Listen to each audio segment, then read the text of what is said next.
This is the Amresh NEET of Amresh Harsh Academy, and you know batch is the Purusarth and crash and revision course, chapter number 15, electric charges and field, and you know this is the lecture number 1. My name is Amresh Chaudhary and calling name is Harsh. Today I will discuss the topic and subtopics are short formula list. पहले हम लोग कुछ formula list के बारे में जानेंगे जो कि यूज होगा आगे. Learning and revision for the day.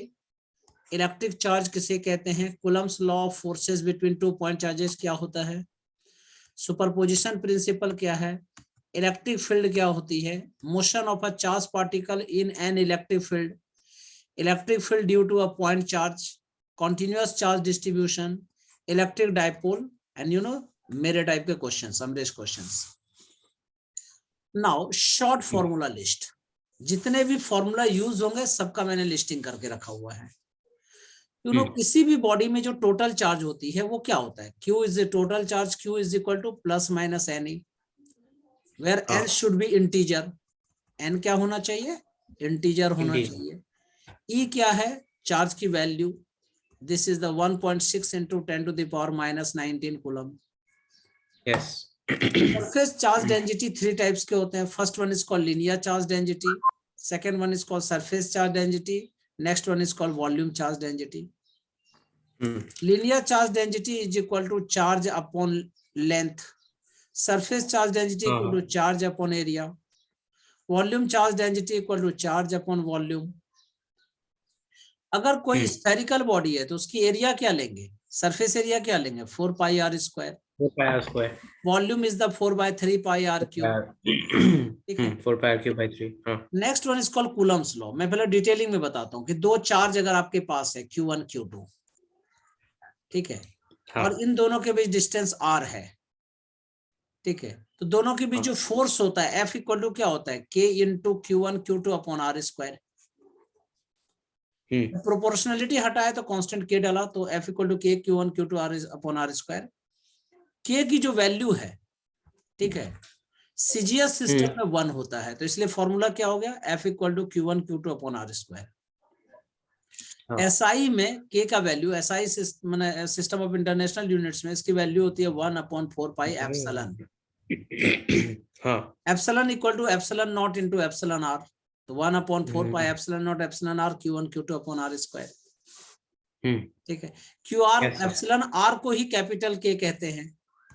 Epsilon R means relative permittivity, इसी को डाइलेक्ट्रिक कांस्टेंट कैपिटल K कहा जाता है. तो 1/4 pi epsilon naught Q1 Q2 upon KR square. 1/4 pi epsilon not की वैल्यू कितनी होती है, 9 into 10 to the power 9. अगर एयर है, ये वाला फॉर्मूला एयर के लिए है, तो एयर के लिए K की वैल्यू 1 होती है, जिसको एप्सिलॉन R कहते हैं, उसकी वैल्यू 1 होती है. यस, ठीक है. Next one is called electric field. इसी को वेक्टर कहते हैं, वेक्टर ऑफ E. क्या फॉर्मूला होता है, Q/4 pi epsilon not R square. मैं आगे फॉर्मूला भी बताऊंगा कि electric field intensity equal to formula होता है फोर्स अपॉन चार्ज F/Q. इसलिए फोर्स में जो दो चार्ज था, एक चार्ज वो कैंसिल हो जाता है, और टेस्ट चार्ज कैंसिल होता है, सोर्स चार्ज कैंसिल नहीं होता है. तो E equal to 1/4 pi epsilon naught epsilon R Q upon R square in homogeneous medium, where E is the intensity of electric field and its value in air is Q/4 pi epsilon naught R square. Yes. Next one is called electric potential. Electric potential equal to 1/4 pi epsilon naught epsilon R Q upon R in homogeneous medium. What is the electric field? एक electric field का दूसरा formula होता है negative of potential gradient. अब देखो E के 3 फॉर्मूले हो गए. E equal to F/Q, Q या Q नॉट भी लिख सकते हो. नेक्स्ट फॉर्मूला हो गया E equal to Q/4 pi epsilon not R square. यहाँ पे Q नॉट जो है वो टेस्ट चार्ज है, कैपिटल Q सोर्स चार्ज है. इनका नेक्स्ट फॉर्मूला हो गया माइनस dV/dx. dV/dx को पोटेंशियल ग्रेडियंट कहते हैं. You know, electric field E is equal to F/Q. So you know F is equal to QE.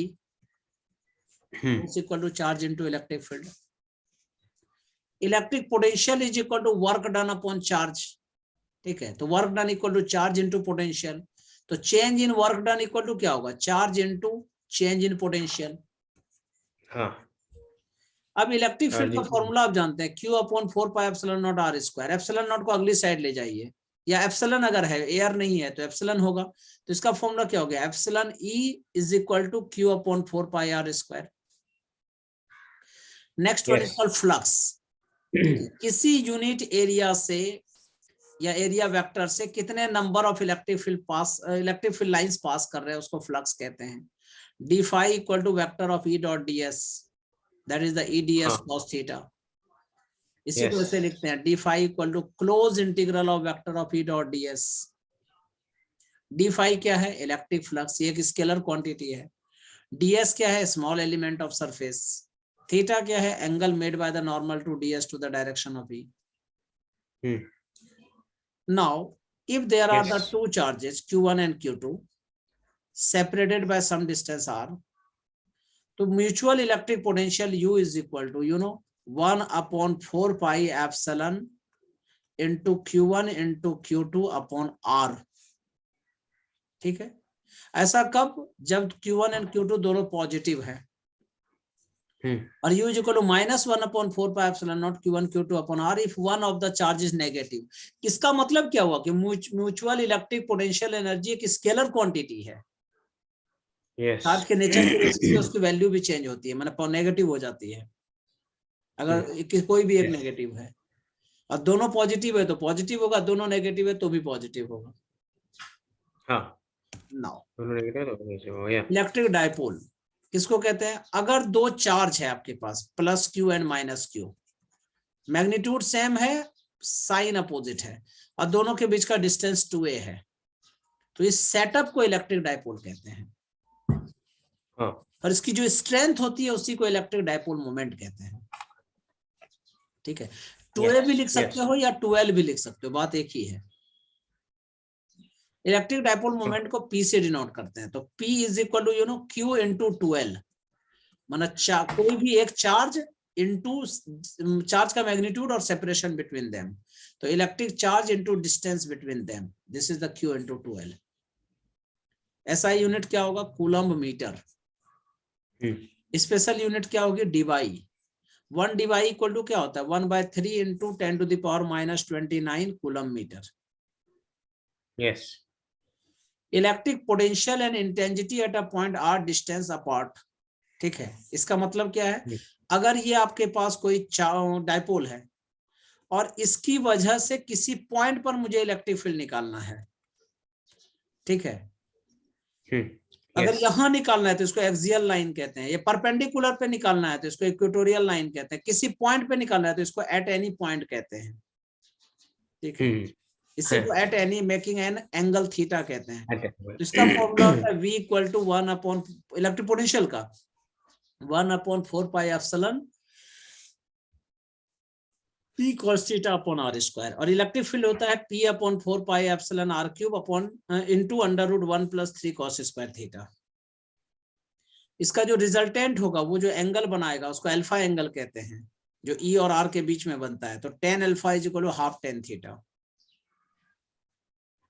अगर beta angle between E and R है तो beta is equal to alpha plus theta भी लिख सकते alpha plus theta होता है। हैं। Next, if the point be on the axis of dipole, मतलब थीटा 0 डिग्री हो गया या 180 डिग्री, ये डायपोल है, अगर मुझे इसी लाइन पे कहीं पे निकालना है इलेक्ट्रिक फील्ड या इलेक्ट्रिक पोटेंशियल, इलेक्ट्रिक फील्ड निकालेंगे तो क्या होगा, 2p upon 4 pi epsilon r cube. Potential निकालेंगे तो क्या होगा, p upon 4 pi epsilon r square. और इलेक्ट्रिक फील्ड p के मतलब पैरेलल होता है, मतलब डायपोल मोमेंट के पैरेलल होता है। If the point be on the perpendicular bisector, इसका मतलब है ये देखो, ये प्लस क्यू चार्ज है, ये माइनस क्यू चार्ज है, और इसके बीच में यहाँ पे हमें निकालना है इलेक्ट्रिक फील्ड, इस पॉइंट पे। तो if the point be on the perpendicular bisector, तो थीटा कितना होगा, 90 डिग्री या 270 डिग्री। तो इलेक्ट्रिक पोटेंशियल कितना होता है, 0। इलेक्ट्रिक फील्ड कितना होता है, P upon 4 pi epsilon r cube. E और negative of dipole moment parallel होते हैं, माने यहाँ पे E का डायरेक्शन अपोजिट होता है डायपोल मोमेंट के। ठीक है, हाँ हाँ हाँ, yes sir. Potential energy of N electric dipole and electric field. पहले सीन को समझना, ये आपके पास एक इलेक्ट्रिक फील्ड है और इसमें आपने यहाँ पे डाइपोल रख दिया है, तो इसकी पोटेंशियल हाँ. एनर्जी कितनी होगी? तो U is equal to P into 1 minus cos theta. Binding Yes. Energy of dipole क्या होता है? Q square upon 4 pi epsilon not R। Torque Binding कितना energy. होगा अगर इलेक्ट्रिक फील्ड में रखते हैं? तो tau is equal to P sine theta. ठीक है, अब vector of P cross Yes. Vector of E। Clear है? हाँ, clear. Next one is called electric flux. तो किसी भी यूनिट एरिया वेक्टर से कितने number of electric field lines pass कर रहे हैं, उसी को इलेक्ट्रिक फ्लक्स कहते हैं। Phi equal to E delta S cos theta, E ds cos theta कहते हैं। हाँ हाँ, वेक्टर Yes. फॉर्म में क्या होगा? Phi equal to vector of E dot delta S, vector of delta S। इसका यूनिट क्या होता है? ऐसा यूनिट वोल्ट मीटर, या इसी को लिखते हैं न्यूटन मीटर स्क्वायर पर coulomb. Now learning and revision for the day. अब इसको थोड़ा डिटेल में समझिए अच्छा से। यदि आपके पास कहीं किसी बॉडी में चार्ज है, ठीक है, Yes. तो इस चार्ज की वजह से, ठीक है, हाँ जो इलेक्ट्रिसिटी प्रोड्यूस होगी उसको स्टैटिक इलेक्ट्रिसिटी कहते हैं। इस चार्ज की वजह से जो चार्ज को अट्रैक्ट करेगा या रिपेल करेगा उसी को स्टैटिक इलेक्ट्रिसिटी कहते हैं। हाँ, और फिजिक्स के ऐसे ब्रांच को जिसमें हम लोग स्टैटिक इलेक्ट्रिसिटी की बात करते हैं उसको इलेक्ट्रोस्टैटिक्स कहते हैं। The branch of Yes. Physics which deals with static electricity is called electrostatics. अब तुम कहोगे सर चार्ज क्या है, इलेक्ट्रिक चार्ज किसे कहते हैं? इलेक्ट्रिक चार्ज, अगर ये इलेक्ट्रिक चार्ज को Q से डिनोट करते हैं, इसका मतलब ये है कि ये इलेक्ट्रिक फील्ड या तो पैदा करेगा या एक्सपीरियंस करेगा। हाँ, मैग्नेटिक फील्ड पैदा करेगा या एक्सपीरियंस करेगा। अगर प्लस चार्ज है तो ये इलेक्ट्रिक फील्ड लाइंस बाहर की तरफ लगाएगा, मतलब फोर्स बाहर की तरफ अप्लाई करेगा ये। अगर नेगेटिव चार्ज है तो ये अंदर की तरफ इलेक्ट्रिक फील्ड लाइंस को, Yes. अंदर की तरफ इलेक्ट्रिक फील्ड लाइंस आएगी, इसको इनवर्ट्स कहते हैं।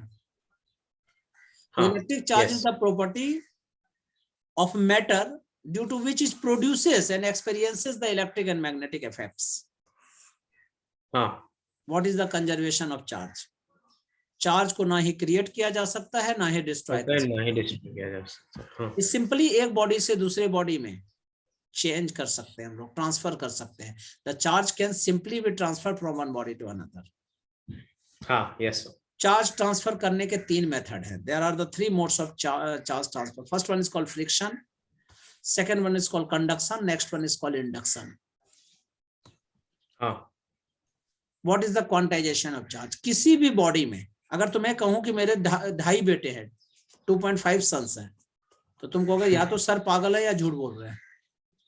yes. 2.5 नहीं हो सकता, या तो 2 हो सकता है या 3 हो सकता है। हाँ, और सर समझदार है, वो तो 3 नहीं लाएंगे, अलग बात है, लेकिन ऐसे समझ लेते हैं 2.5 तो नहीं हो सकता। ठीक है, हाँ, yes. क्यों हो सकता है? क्यों? क्योंकि सन्स जो हाँ. है वो हमेशा इंटीजर में होने चाहिए, पॉजिटिव नंबर में होने चाहिए। हाँ, yes.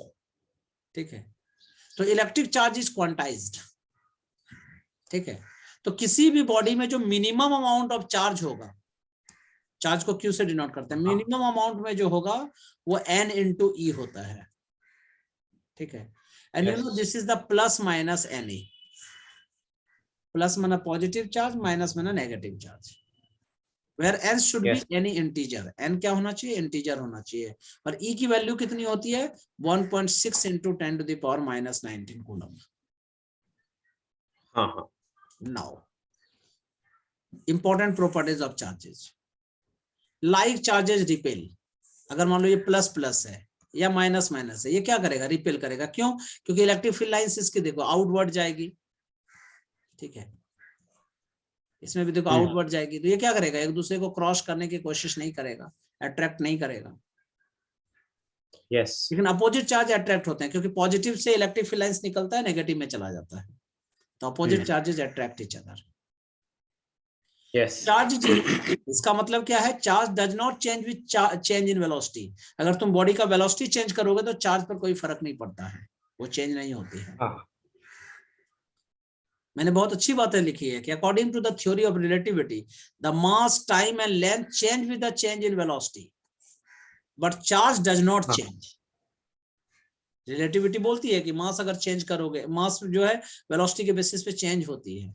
इसका एक फॉर्मूला भी जानते हाँ। होंगे आप, m is equal to m0 upon under root 1 minus v square upon 6 square. हाँ, yes, टाइम के साथ भी होता है, लेंथ के साथ भी होता है। क्या? लेंथ के साथ, टाइम के साथ ऐसा होता है, लेकिन चार्ज के हाँ, साथ ऐसा कोई फॉर्मूला नहीं है। चार्ज जो है हर मीडियम में एक जैसा ही रहता है, डज नॉट। हाँ, yes, A charged body attracts a lighter neutral body, ठीक है। चाहे पॉजिटिव चार्ज रहेगा वो भी न्यूट्रल को अट्रैक्ट करेगा, नेगेटिव चार्ज रहेगा वो भी न्यूट्रल को अट्रैक्ट करेगा। yes, electric charge additive nature का होता है। मान लो यहाँ पे किसी बॉडी में 2 + 2q चार्ज है, यहाँ पे +3q है, तो टोटल कितना हो गया? तो जोड़ दो भाई, 2 + 3 बिकम 5q, ठीक है। हाँ, अगर कहीं प्लस है कहीं माइनस है तो दोनों को ऐड कर दो, ठीक है। तो +2 - 3 कितना हो गया? -q हो जाएगा। माइनस yes, का मतलब, नेगेटिव का मतलब है कि यहाँ से वहां से इलेक्ट्रिक फील्ड लाइंस वो क्या करते हैं? इनवाइट कर रहा है, एक्सेप्ट करता है। प्लस का मतलब है इलेक्ट्रिक फील्ड लाइंस उससे होके जाता है। Next one is yes, sir. Called Coulomb's law of forces between 2 point charges. अगर यहाँ पे 2 पॉइंट चार्ज है, here it is the q1, here q2, distance is r, ठीक है। हाँ, तो दोनों के बीच फोर्स क्या होगा? F is directly proportional to the product of charges, F is inversely proportional to the square of distance between them. Proportionality हाँ। हटाया, कांस्टेंट डाला, F equal to k into q1 q2 upon r square. अब k जो है वो depend करता है system of units पे, मीडियम पे डिपेंड हाँ, करता हाँ, है, ये 2 चीज पे डिपेंड करता है। अगर आपने SI yes, लिया है, सिस्टम ऑफ इंटरनेशनल यूनिट लिया है, तो k की वैल्यू क्या होगी? 1/4 पाई एप्सिलॉन। एप्सिलॉन का मतलब क्या होता है? Permittivity of the medium. नहीं, एक तरह का चौकीदार होता है किसी भी मटेरियल का, वो इलेक्ट्रिक फील्ड लाइंस को परमिट करता है। वो कितना परमिट हाँ, करेगा उसी पे डिपेंड करता है। yes, sir. एप्सिलॉन 2 तरह के होते हैं, जैसे चौकीदार 2 तरह के होते हैं, सिक्योरिटी गार्ड 2 तरह के, एक सोसाइटी का और एक घर का। उसी तरह epsilon naught and epsilon R, absolute permittivity and relative permittivity. Absolute permittivity सबों के सब जगह के लिए होता है, और रिलेटिव परमिटिविटी किसी एक स्पेसिफिक मीडियम के लिए होता है। Yes, तो यू नो, मैंने यहाँ लिखा है there are 2 types of permittivity, absolute permittivity, relative permittivity, and you know epsilon equal to epsilon naught into epsilon R, हाँ, and you know F equal to 1/4 pi epsilon q1 q2 upon r square. Epsilon equal to क्या होता है? Epsilon naught epsilon r, ठीक है। तो 1/4 pi epsilon naught epsilon r q1 q2 upon r square. Epsilon r को ही, relative permittivity को ही capital K कहते हैं, डाइलेक्ट्रिक कांस्टेंट कहा जाता है। yes, sir. 1/4 pi epsilon naught q1 q2 upon kr square. लेकिन अगर मीडियम आपके पास एयर है या वैक्यूम है तो एप्सिलॉन r की वैल्यू 1 होती है। तो F is equal to 1/4 pi epsilon naught q1 q2 upon r square. इसकी वैल्यू कितनी होती है? 9 × 10⁹ q1 q2 upon r square in homogeneous medium. Yes, now अगर आपने डाइलेक्ट्रिक मीडियम से किसी भी बॉडी को फिलअप कर दिया है और वहां पे चार्ज रखा है, if some dielectric medium is completely filled between the given charges, तो कूलम्ब फोर्स क्या हो जाएगा? Fm क्या हो जाएगा? एप्सिलॉन r 1 होगा ही नहीं, उसकी कुछ ना कुछ वैल्यू होगी। तो Fm equal to 1/4 pi epsilon q1 q2 upon r square, 1/4 pi epsilon naught epsilon r q1 q2 upon r square, and you know 1/4 pi epsilon naught q1 q2 upon kr square, क्योंकि epsilon r को ही k कहते हैं, क्योंकि epsilon equal to epsilon naught into epsilon r, तो epsilon r is equal to epsilon upon epsilon naught, और epsilon r is called k, dielectric constant. yes, force between multiple charges, ठीक है। अगर यहाँ पे आपके पास बहुत सारा चार्ज है, ये बहुत सारे चार्जेस हैं, तो आपको यहाँ पे निकालना है टोटल फोर्स कितना होगा। तो इसके यहाँ मान लो q1 है, ये q2 है, ये q3 है, ये q4 है, ये qn है, तो सबको क्या करो, यहाँ से यहाँ फोर्स निकाल लो और सबको ऐड कर दो, वेक्टर सम कर दीजिए, ठीक है। क्योंकि जब एक किसी जहाँ पे जो है हमेशा ये म्यूचुअल होता है, किसी इसके और इसके बीच लग रहा है, तो इसको ऐड कर दो, फिर दूसरा ऐड कर दो, तीसरा ऐड कर दो, उसमें एक दूसरे पे कोई फर्क नहीं पड़ता है। So when a number of point charges are present in a region, then force acting between any 2 point charges remains unaffected by the presence of the other charges and remains same as according to the Coulomb's law. ठीक है. अब तुम कहोगे sir Q1 निकाला, Q2 निकाला, sir Q1 Q3 क्यों नहीं निकाला? भाई मैं Q0 पे निकाल रहा हूँ इस सब की वजह से, इसलिए बाकी से मैं नहीं मतलब. अगर आपको यहाँ पूछ लिया जाए कि टोटल फोर्स यहाँ क्या होगा तो क्या लिखेंगे? Total force is equal to F01 plus F02 plus F03 या FO3 ऐसे भी बोल सकते हो. इसको ऐसे भी लिख सकते हैं 1/4 pi epsilon not is common Q1 Q0 upon R square R1 square. ये वाला डिस्टेंस R1 ऐड कर लीजिए. Q0 Q2 upon R2 square. इसी तरह से चलता रहेगा. हाँ. If 4 identical charges of magnitude Q each are placed at the 4 corners of side A. ठीक है. यहाँ पे भी प्लस Q, यहाँ भी प्लस Q, यहाँ भी प्लस Q, यहाँ भी प्लस Q. ठीक है. और ये स्क्वायर है, इसकी साइड क्या है? A like this. हाँ. ठीक है. Then the force on any one charge due to the rest of the 3 charges. मान लो यहाँ पे निकाल रहे हैं, इसकी वजह से, इसकी वजह से, इसकी वजह से, तो क्या होगा? तो यही सेम फॉर्मूला लगा दीजिएगा, कूलम्स लॉ लगा दीजिए. फाइनल रिजल्ट क्या आएगा वो मैं लिखता हूँ. F is equal to 1/4 pi epsilon naught Q square upon A square into 2√2 plus 1. Clear है? ये मैंने रिजल्ट लिखा है, आप घर में करके भी इसको देख सकते हैं. क्या करोगे कि फर्स्ट वाले पे मैंने इस वाले पे Q1 पे यहाँ से इसकी वजह से निकालोगे, फिर इसकी वजह से निकालोगे, फिर इसकी वजह से निकालोगे और सबका रिजल्ट निकाल के आंसर आ जाएगा. Next one is called superposition principle. वही मैं बता रहा था. ठीक है. किसी एक चार्ज पर किसी बहुत सारे अलग अलग चार्जेस की वजह से निकालेंगे. The net force on any one charge is equal to the vector sum of the forces exerted on it by all other charges. ठीक है. यहाँ मान लो यहाँ पे हमें निकालना है, यहाँ पे Q0 है तो मैंने बता ही दिया था. यहाँ Q1 है, Q2 है, Q3 है. तो यहाँ जब फोर्स होगा इसका नाम हम लोग F01 लिख सकते हैं. ठीक है. या F12 भी लिख सकते हैं. अगर मान लो ये Q1 है, इसका नाम Q2 Q3 Q4 कर दिया तो क्या लिख सकते हैं? 12 13 14 15 ऐसा करके. कह रहा है यहाँ 4 चार्जेज है तो vector of F equal to क्या हो जाएगा? Vector of F12 plus vector of F13 plus vector of F14. Yes sir. Now what is electric field? देखो जैसे तुम कहीं रहते हो तो तुम्हारा कुछ फील्ड होता होगा. मान लो पैडी कहीं रहता है तो पैडी फील्ड होता है. वीट कहीं रहता है तो वीट फील्ड होता है. उसी तरह चार्ज कहीं होता है, ठीक है, तो उसका इलेक्ट्रिक फील्ड होता है. स्पेस जो होते हैं चार्ज के चारों साइड जो स्पेस होता है जहां पे वो फोर्स ऑफ अट्रैक्शन या रिपल्सन प्रोड्यूस करता है, उसको इलेक्ट्रिक फील्ड कहते हैं. The space surrounding an electric charge Q in which another charge Q0 experiences the force of attraction or repulsion is called the electric field of charge Q. Electric field of charge, yes. And you know the charge Q is called the source charge. ठीक है. And Q0 is called test charge. अगर ये मान लो ये charge, ये जो electric field produce कर रहा है ये सोर्स चार्ज हुआ और मैं यहाँ पता करना चाह रहा हूँ कितना है तो इसको टेस्ट चार्ज बोलेंगे. ठीक है. टेस्ट चार्ज जो है हमेशा कम से कम लिया जाता है. सोर्स चार्ज तो जितना है ही, टेस्ट चार्ज कोशिश किया जाता है जितना कम से कम हो. तो सोर्स चार्ज की वजह से किसी जगह पे इलेक्ट्रिक फील्ड इंटेंसिटी कितनी होगी तो इसका फॉर्मूला क्या होता है? Vector of E is equal to vector of F upon Q0. Formula से, डेफिनेशन से पता चल रहा है. The intensity of electric field in an electric field is the ratio of the force acting on the test charge placed at the point to the magnitude of the test charge. ऐसे भी बोल सकते हो electric field is the force per unit charge. Force per unit test charge. मतलब yes. और ये electric field भी जो है R का फंक्शन होता है, फोर्स भी R का फंक्शन होता है. अगर आप मान लो यहाँ पे Q जो है सोर्स चार्ज है, यहाँ Q0 टेस्ट चार्ज है और मुझे इस पॉइंट पर इस सोर्स चार्ज की वजह से इलेक्ट्रिक फील्ड निकालना है तो F अपॉन Q0.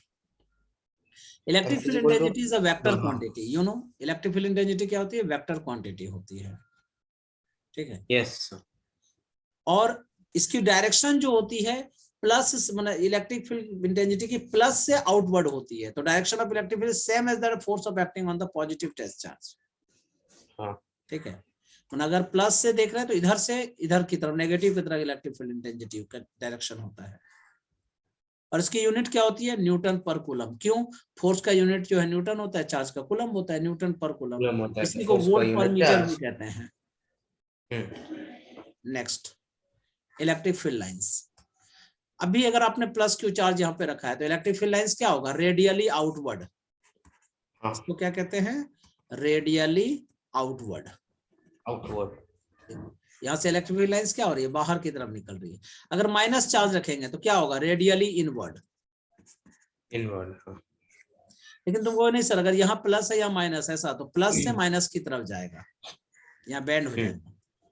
प्लस से बाहर की तरफ, माइनस के अंदर की तरफ। माइनस में अंदर की तरफ।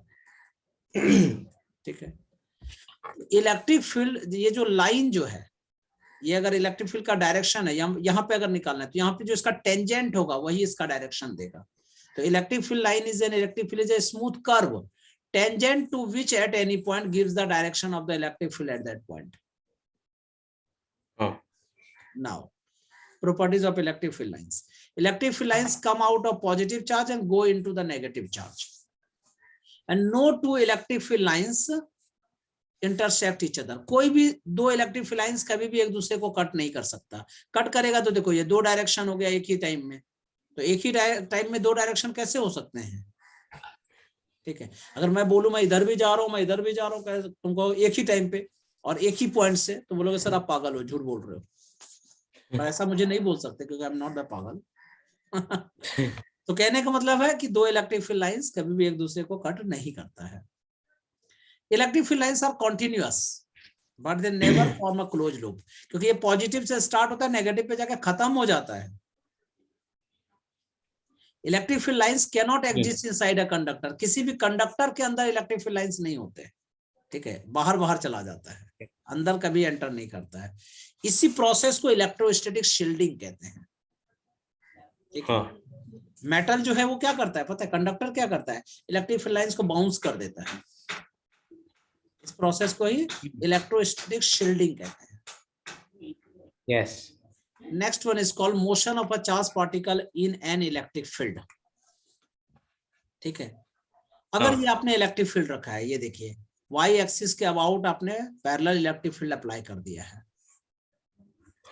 ठीक है, और किसी चार्ज पार्टिकल को उसको आपने थ्रो किया। ठीक है, let a charge particle of mass m and charge q enters the electric field along the x axis with speed u, ऐसे। यस। ठीक है, तो तुम जानते हो ये क्या होगा, ये इधर से इधर ऊपर की तरफ बेंड करने लगेगा। क्यों, क्योंकि इलेक्ट्रिक फील्ड लाइंस हमेशा पॉजिटिव से नेगेटिव की तरफ जाता है। ठीक है, तो you can say that Fy is equal to QE, माने इधर जो फोर्स लग रहा है वो क्या लग रहा है, QE फोर्स लग रहा है, और Fx इक्वल टू 0 क्योंकि x एक्सिस में कोई फोर्स लगाने वाला नहीं है। तो Ay क्या होगा, फोर्स अपॉन मास, और F you know this is the QE upon M। ठीक है, initial velocity uy is equal to, in y axis is 0 और x एक्सिस में है, मैं लिख देता हूं uy is equal to 0। So you know y equal to uyt plus half ayt square. ठीक है, तो uy 0 है तो ये क्या बचेगा, हाफ ay क्या है, QE upon m into t square. Yes और नो। अब x इज इक्वल टू क्या होता है, ut, अगर x एक्सिस में देखें तो। ठीक है, x is equal to ut, तो y इज इक्वल टू क्या हो गया, QE अपॉन 2m, और यहां से t निकाल लीजिए, t is equal to x upon u, यहाँ पे सब्स्टिट्यूट कर दो तो x square upon u square. तो y is directly proportional to the x square. Yes और नो। तो इसका मतलब ये पैराबोलिक पाथ बनाता है। किसी इलेक्ट्रिक फील्ड में किसी चार्ज को थ्रो करेंगे तो पैराबोलिक पाथ बनाते हुए जाता है। Next one is called electric field due to a point charge. ये सारा डेरिवेशन मैंने कराया था, यहाँ मैं सिर्फ फॉर्मूला बताता जाऊंगा और लॉजिक बता दूंगा। तो electric field due to a point charge at a distance r। ठीक है, अगर यहाँ पे प्लस क्यू चार्ज है, इसकी वजह से मुझे इस पॉइंट पर r पॉइंट पर निकालना इलेक्ट्रिक फील्ड कितना होगा। Then you know vector of E is equal to q 1/4 pi epsilon naught q upon r square r cap। ठीक है, if Q1 and Q2 are two like point charges separated by distance r, हाँ A neutral point between them is obtained at the point distance r1 from q1. यहां से मान लो ये r1 है, ये neutral point है, तो r1 इज इक्वल टू क्या फॉर्मूला होता है, ये मैंने डराइव किया था, वेरी वेरी इंपॉर्टेंट, लिख लीजिए इसको। r1 is equal to Okay. r upon 1 plus under root q2 upon q1. Now if q1 and q2 are 2 point charges of opposite nature, अगर ये प्लस q है, q1 है, और यहाँ पे माइनस q2 है, तुम देख रहे हो दोनों अपोजिट नेचर का है, तो न्यूट्रल एक्सिस तो बीच में हो ही नहीं सकता है, न्यूट्रल कहीं बाहर जाएगा, साइड में होगा, ठीक है, एक्सटेंडेड लाइन में कहीं भी जाके होगा। मैंने लिखा भी है, neutral point is obtained in the extended line joining them at a distance r1 from q1, then you should say r1 is equal to r upon under root q2 upon q1 minus 1. Yes और no? Okay. ये neutral point electric field के लिए, हाँ, electric field के लिए है, outer point पे होगा, क्योंकि दोनों का नेचर अपोजिट है, और यहाँ पे पहले वाले सीन में दोनों का नेचर सेम था। Electric field due to infinitely long uniformly charge straight wire, अगर एक वायर है, इसका डेरिवेशन भी किया था आपने, इस पूरे में चार्ज अगर है, तो इसकी वजह से इलेक्ट्रिक फील्ड कितना होगा, lambda upon 2 pi epsilon not r. Lambda क्या है, लीनियर चार्ज डेंसिटी, उस वायर में कितना चार्ज जो है डेंज है per unit area, per unit length, sorry, equal to lambda upon 2 pi epsilon not r. Electric field due to a charge cylinder, ठीक है, yes. और कंडक्टिंग चार्ज सिलेंडर, मान लो ये चार्ज सिलेंडर आपके पास है, प्लस प्लस प्लस प्लस ऐसा दिया हुआ है, इसकी लीनियर चार्ज डेंसिटी लैम्डा है, इसके रेडियस जो है कैपिटल आर है, ठीक है, और मुझे बाहर कहीं पॉइंट में निकालना है, मतलब ये स्मॉल डिस्टेंस आर होगा, तो r is greater than capital r, तो इक्वल टू क्या होगा, lambda upon 2 pi epsilon not r for r is greater than r. लेकिन अगर सरफेस पे निकालना है तो E equal to lambda upon 2 pi epsilon not capital r for R is equal to R। अगर inside में निकालना चाहे, मेटल के इनसाइड में निकालेंगे तो यहाँ 0 हो जाएगा, R is less than R, electric field is 0। क्यों? मैंने क्या बताया था, मेटल के अंदर इलेक्ट्रिक फील्ड इंटेंसिटी 0 होती है, कोई भी नंबर ऑफ फील्ड लाइंस उससे पास नहीं करते हैं, ठीक है। yes. ये कब था, जब कंडक्टिंग था, ये कंडक्टिंग सिलेंडर आपने लिया है, कंडक्टिंग चार्ज सिलेंडर। अगर नॉन कंडक्टिंग चार्ज सिलेंडर होता तो, ठीक है, नॉन कंडक्टिंग चार्ज सिलेंडर तो होगा E इक्वल टू, ये बहुत इंपॉर्टेंट है, लिख लीजिएगा फॉर्मूला, इसको मैंने डराइव कराया भी था आप लोग को, तो E equal to lambda r upon 2 pi epsilon not are square, ठीक है, and E equal to lambda upon 2 pi epsilon not r for R is greater than R। ये R is greater than R के लिए है, और ये R is less than और equal to R के लिए, मतलब सरफेस और इनसाइड के लिए ये है। हाँ। लिख देता हूं यहाँ पे, ये सरफेस के लिए या इनसाइड के लिए, E equal to lambda R upon 2 pi epsilon not capital R square.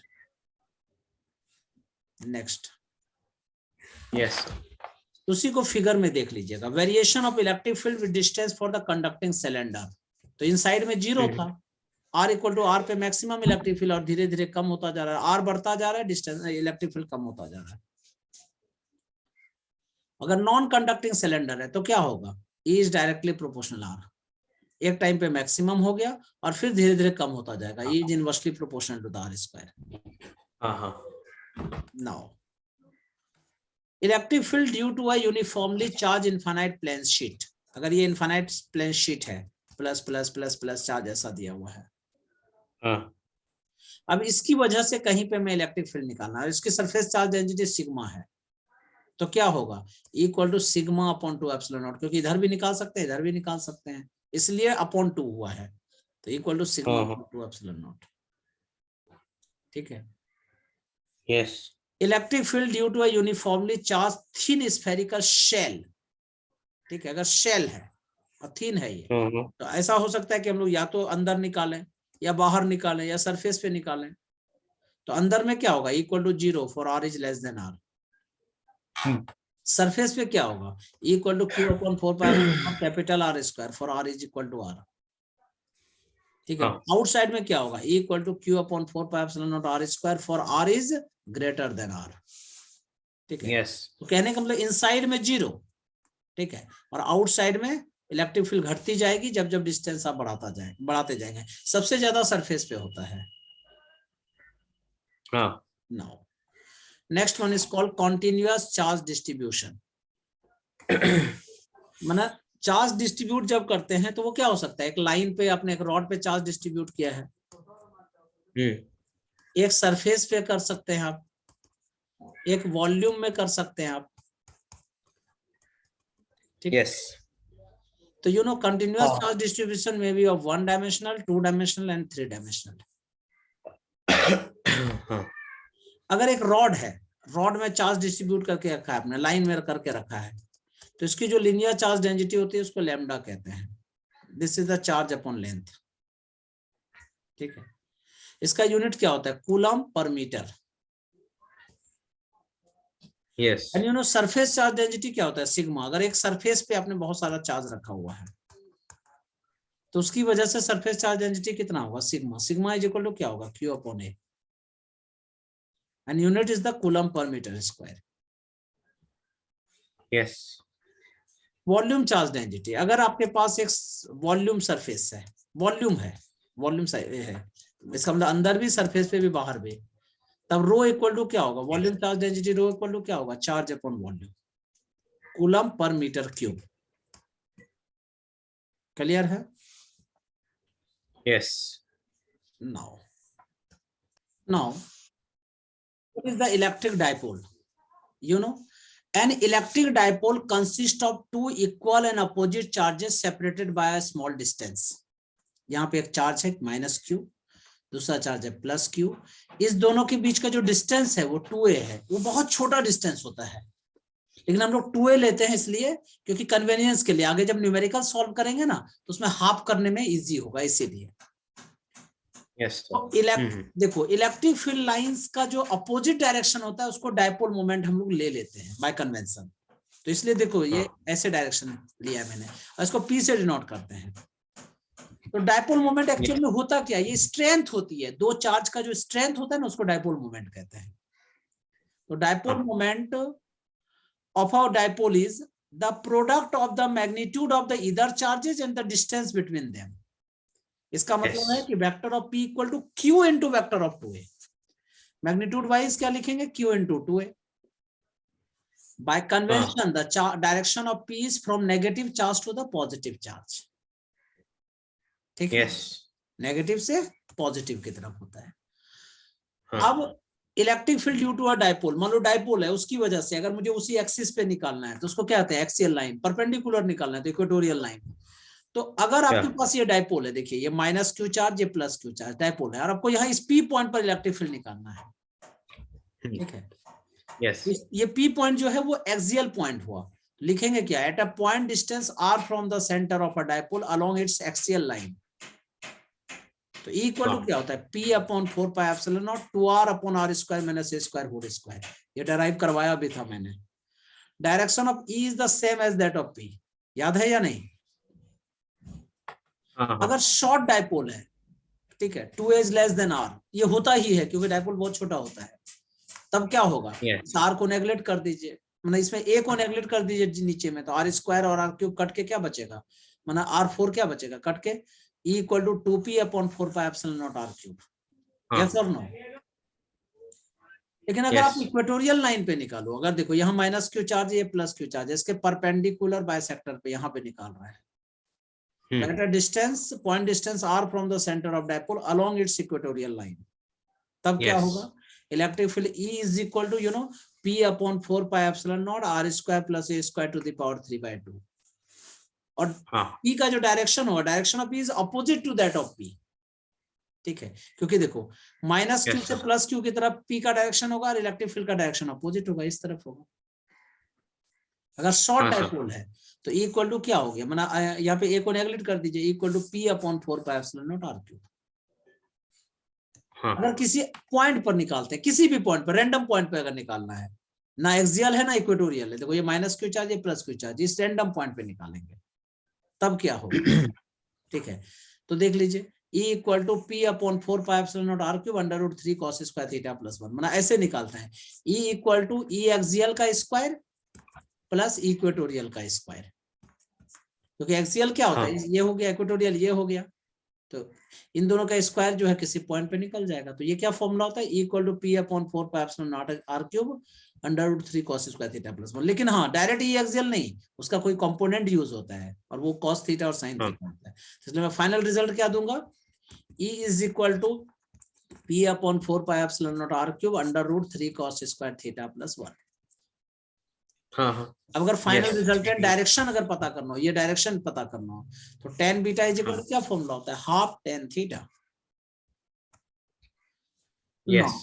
Torque on a dipole in a uniform electric field. ये देखिए ये आपके पास यूनिफॉर्म इलेक्ट्रिक फील्ड है। यूनिफॉर्म का मतलब इलेक्ट्रिक फील्ड लाइन सब एक दूसरे से इक्वल डिस्टेंस पे सेपरेटेड है, और यहाँ पे आपने एक डाइपोल रख दिया है, ये minus Q charge plus Q Yes. Charge. तो ये क्या करेगा, ये डाइपोल जो है टॉर्क एक्सपीरियंस करेगा। टॉर्क इक्वल टू क्या होगा, Q into A C, force into perpendicular length, which is the P into E, मतलब P E sine theta. P को ही क्यू इंटू 2d लिख सकते हैं, तो Q into 2d into E sine theta. Yes. Work done in rotating a dipole. अगर एक dipole को तुम रोटेट कर रहे हो, if an electric dipole initially kept in uniform electric field making an angle θ1 and rotated so as to the finally subtend an angle of θ2, तब work done क्या होगा, Yes. U is equal to W is equal to minus P cos θ2 minus cos θ1। हाँ potential energy Yes. Of a dipole, अगर इसी dipole को, ठीक है, आप इस तरह से हाँ परपेंडिकुलरली रोटेट कर रहे हैं, मतलब amount of work done in rotating an electric dipole from a direction perpendicular to the electric field to a direction, particular direction 90 degree से कुछ अलग Yes. एंगल पे ले जा रहे हैं, तो U इज इक्वल टू क्या होगा, minus P cos theta minus vector of P dot E. हाँ अब जो आगे हम लोग एक्सरसाइज करेंगे, लेक्चर 2 जो करेंगे, उसमें देखो अमरीश प्रेप फॉर्मूला यूज होगा, ठीक है। हाँ Yes. इसको मैंने बताया भी था, योर पर्सनल प्रिपरेशन इंडिकेटर कहते हैं। हाँ पहले ये फॉर्मूला एक्सरसाइज दिया में था कितने नंबर ऑफ क्वेश्चंस है एचपीएस में वो काउंट कर लेना, X इसको and Y. एक्स हाँ बोलते हैं, number of questions in exercise is x. हाँ कितना अटेम्प्ट कर पाए, नंबर ऑफ क्वेश्चन अटेम्प्टेड, उसको वाई लेट कर लीजिएगा। कितना करेक्ट Yes. क्वेश्चन है, नंबर ऑफ जेड, इसको लेट कर लीजिएगा, विदाउट रेफरिंग एक्सप्लेनेशन। आंसर नहीं देखना है, बहुत बार जो मैं आंसर भी Yes. लिख के रख देता हूँ वो भी नहीं देखना है, एक्सप्लेनेशन भी नहीं देखना Yes. है। अगर आपको अपना एक्यूरेसी लेवल चेक करना है कि आप कितना एक्यूरेट हैं, तो जेड और क्यू को डिवाइड कर दो, 100 से मल्टीप्लाई कर दो, ठीक है। हाँ और प्रिपरेशन लेवल देखना है कि ओवरऑल प्रिपरेशन कितना है, तो जेड को एक्स से डिवाइड कीजिए, इंटू 100 कीजिए। इसकी वैल्यू अगर एक्यूरेसी लेवल 85 से ग्रेटर है, ठीक है, 85 से ग्रेटर है, और प्रेप लेवल जो है 75 से अगर ग्रेटर है, तो समझिए कि प्रिपरेशन आपका अच्छा चल रहा है, ठीक है, आपके रैंक बनने के चांस हैं। सो नाउ कमिंग क्लास में डिस्कस करेंगे Amrish questions. This lecture is finish. अब हम लोग कमिंग क्लास में ये सारी बातें डिस्कस करेंगे। Till then bye, as well as best of luck.